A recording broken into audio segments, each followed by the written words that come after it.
Not too good. And they were like, meh. Maybe we'll get another one before the end of the morning here. Also talking about greatest hits CDs, and Kiss is guilty. Kiss, Steve came in with their discography, and in 28 years they've had 7 greatest hits CDs. And there's one they don't even list on here, which is an album I had. It's called Kiss the Originals, which is, it was Kiss, Dressed to Kill, and Hotter Than Hell, their first 3 albums, just put in a 3-album package.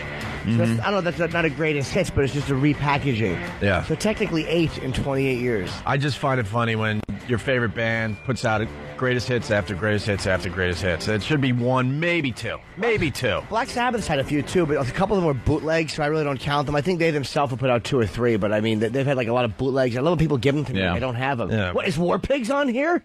Well, some of these bands are just repackaging the same old crap over and over again, just changing the name of the album and changing some of the greatest hits out. You know, like dropping a couple, adding a couple that they didn't have. It's well, anyway, with Kiss, you had double platinum. 1978 was the first greatest hits. Again, the Originals was in the mid 70s, but 78 might have been the first. All right, so their first greatest hits was called double platinum. Then they went with Killers in 1982.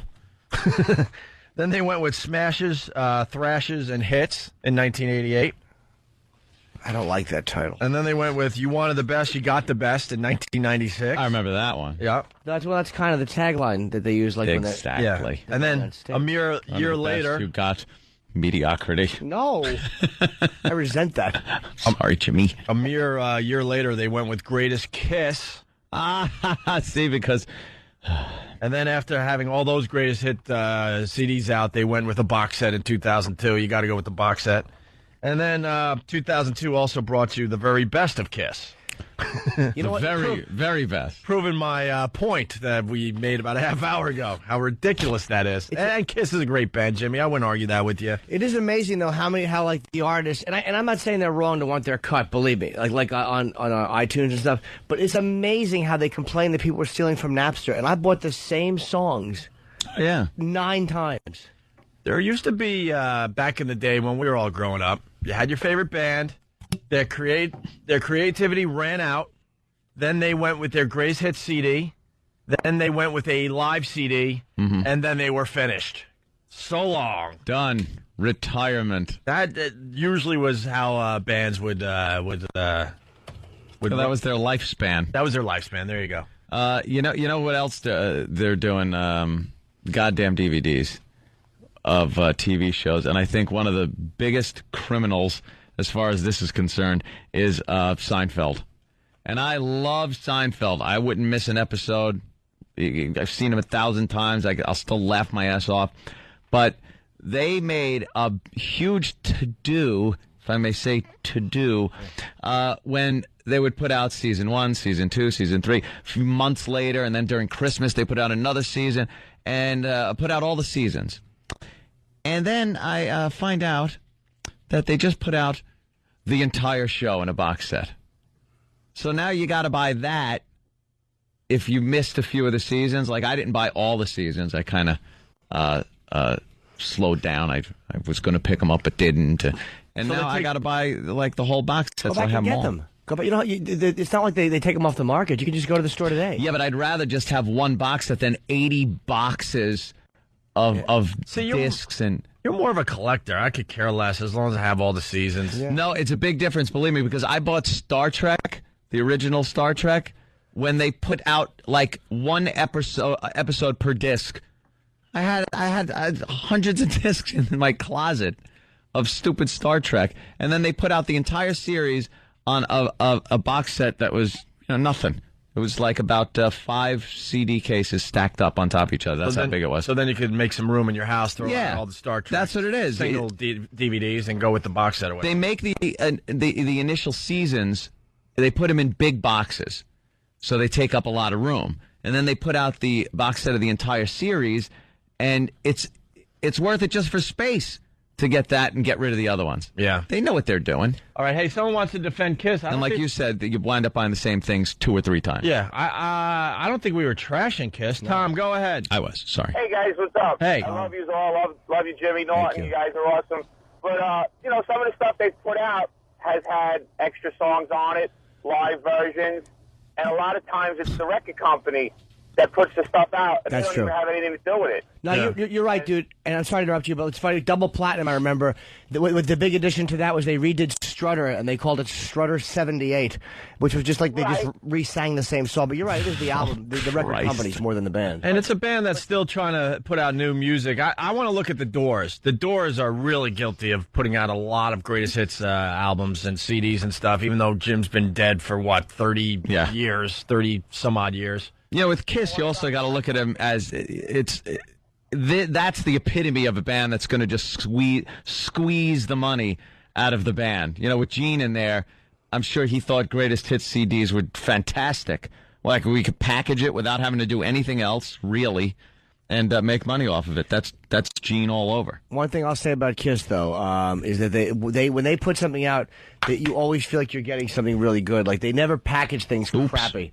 Which I kind of like. They just package things really nicely. And speaking of Kiss and greatest hits CDs, this is a song that was on one of the greatest hits CDs.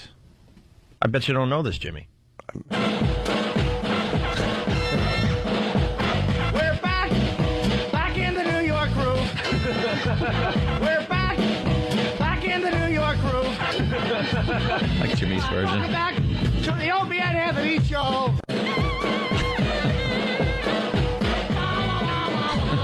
Yes.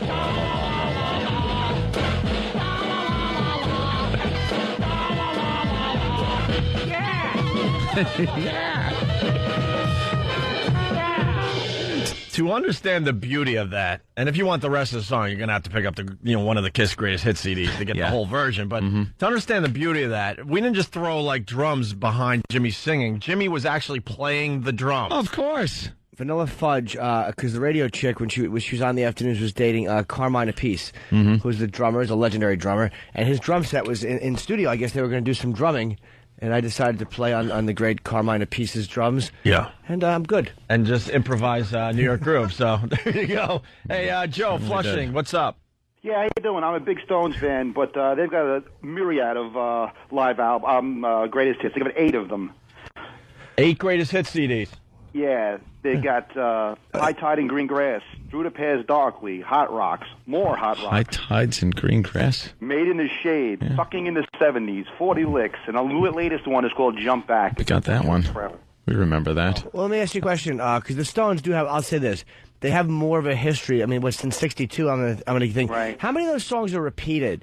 Do they have like the greatest hits like from the previous 5 years, or do they go all the way back and every one of them has Satisfaction on it? Yeah. Well, a lot of these albums have several songs, on every album, the same songs, Honky Tonk Woman, Satisfaction, Brown Sugar, they're on, like, most of these albums. I would argue that the Rolling Stones have enough material to put out 8 greatest hits CDs, though. Mm-hmm. They are just a monster band. They just hit after hit after hit, decade after decade. But shouldn't you only, as a band, be allowed one greatest hits? Like, these are your greatest hits. Greatest means greatest. After that, what are you going to go? No, those sucked. These are These are the greatest. And then then when they put out enough greatest hit CDs, bands are guilty of doing like band favorites.